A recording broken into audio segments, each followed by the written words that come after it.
I wanted to share a recent Reddit story that I read about how a parent wanted to be known as a cool parent. Let's get into it. It comes from the subreddit Today I Effed Up, and it's titled Today I Effed Up Because I Tried to Be the Cool Dad. My oldest son, who's 15, has had trouble making friends for a lot of his life. But since the start of the school year, he has become very close with two other kids in his grade, which made my wife and I extremely happy. We've been very supportive of him fostering these friendships, which has included taking him to their house and hosting them at ours, letting him have sleepovers with them, taking them to museums, movies, and stores that they want to visit and see, stuff like that. A little while ago, yes, the actual effed up didn't happen today, but I only found out about it today. My son had a sleepover with his friends. They all stayed in the living room while my wife and I stayed in our bedroom all night, and our younger two sons were sleeping over with their friends. Once both of my son's friends were here, I told my son that he could feel free to use my card to order dinner and even rent a movie or something if he and his friends wanted to. He and his friends were clearly happy with that. And he said, "Really?" And I said, yes, he could order what they wanted and watch whatever. Now, I expected them to order pizza, maybe get a dessert, breadstick with it, and probably not need to pay for a movie as we have plenty of streaming services. And even if he did need to pay for something, I expected it to be maybe one rental on Prime that might cost $4 or so. Fast forward to today. I've forgotten all about this. I checked our credit card statement and see that it is hundreds of dollars over what I expected.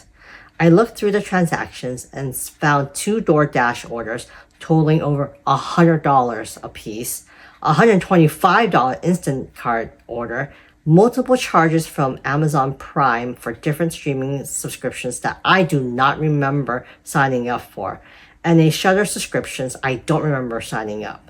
To make things weirder, many of these transactions went through on different days. I then think the worst. Someone stolen our credit information. I told my wife immediately, and we both began calling customer support for these services and called our bank, frantically trying to resolve this and prevent unauthorized spending. Our son then comes out of his room, asks what happened, and while she's on hold, my wife tells him that it looks like someone has used our card and we're trying to resolve that. He then tells us that all the charges were from the sleepover.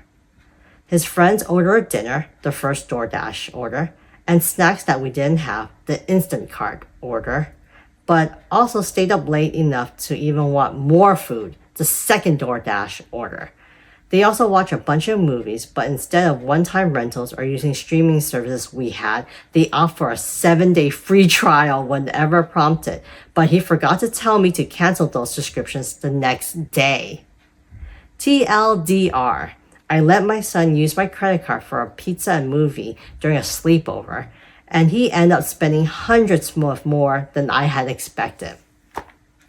Wow.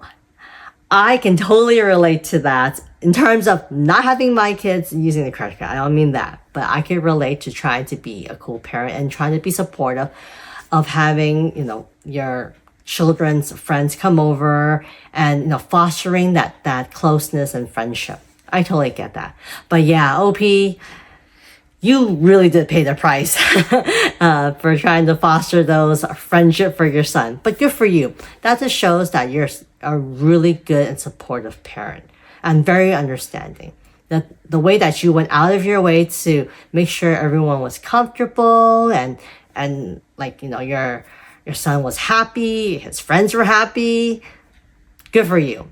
And don't forget, your son is 15. And they are teenagers, and they do eat a lot. So hundreds of dollars, okay, that'd be kind of expected, especially with DoorDash and the instant card orders. So they must have been eating a lot of snacks there. Anyways, let's see what some of the commenters have to say about this.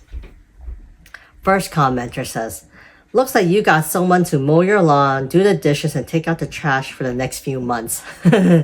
OP responds by saying, "I kind of feel conflicted about that. On one hand, I absolutely did not mean, hey, feel free to spend $500 on whatever you guys want.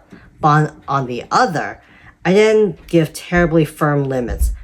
And I could see the subscription just slipping his mind. What an understanding dad. Another commenter says, I do not want to be a killjoy because this sounds mostly wholesome, but I just want to share that I really effed up by not nipping this in the bud early on. My kid also had trouble making friends, and when he started to, I was thrilled and went overboard and forgave. It has not turned out great. Oh my. OP responds by saying, oh no, make no mistakes. My wife and I made it very clear to our son that this cannot and will not happen again. Yes. Another commenter says, another comment said, think of all the years he did not have friends. Add up to $0 years times 3 to 5 times a year for pizza, movies, skate park, etc. plus this one time at full price. Now take the $500 and divide it by the total number of occasions. So we have what? $500 divided by 30? 500 divided by 50? Somewhere between $10 to $17 average cost. If it comes out to about that at once, if I had been his age and actually had a friend, it would have been nice. Yeah, so it sounds like this commenter is trying to say, hey, Dad, it's a very small price to pay if you really think about it long term. Good point. OP responds by saying, true, we've definitely been playing catch up on these expenses this year. Though my son is a chip off both blocks in that he's more of a museum person than a skate park person. Okay, still. Yeah. Another comment is lesson learned. OP responds by saying, no kidding. And then another one says, I can't imagine how conflicted you must be about it. Speaking as someone who's 30 and never had friends. Aw, poor commenter. OP responds, yeah, at the end of the day, I'm happy that he has friends to do this with. I do hope their parents take care of the next $500 a night though. At least you have a sense of humor, OP. I give you props for that. Anyways, what do you guys think of this truly wholesome story? Let me know in the comment sections. And remember, if you like these types of stories, to continue to like and subscribe. I'll see you guys later.